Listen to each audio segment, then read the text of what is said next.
Wat was het weer geweldig, wat was het weer te gek. Ja, alles zoals bevalt me in een Limburgs dialect. Och, dat is zo fijn aan ondernemers, hè. Aan vertrouwen, geen gebrek. De 57 jaar spreekt Huub nog alle wielse dialect. Hij wil met behoud van het goede op weg naar beter. Maar waarom? Kijk het bureau dat dan Huub Narings toch al jaren. Alle wiels precies andersom. Maar het leven is geweldig. De wereld is te gek. Ja, alles zoals bevalt me in een Limburgs dialect. In taal van pap en moeder klinkt lelijk nog als zoenen.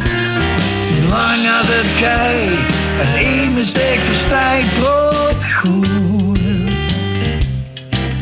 Broodgoed.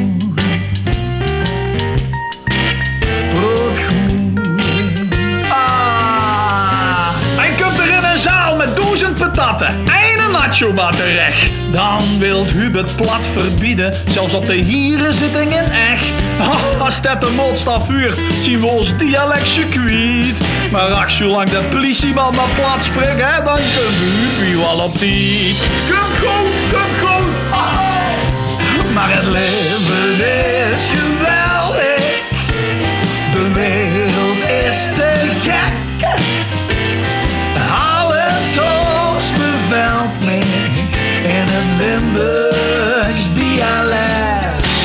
Want die taal van pap en moeders mag lelijk zelfs nog sjoen. Dus zolang het gaat en als de einde dik verstijgt, broodgoed te sjoen. Broodgoed.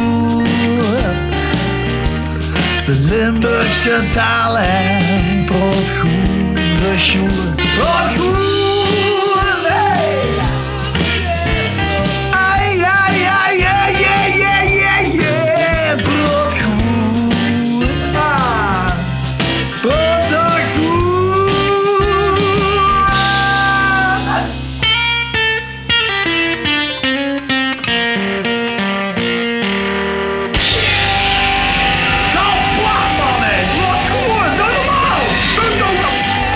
Adieu,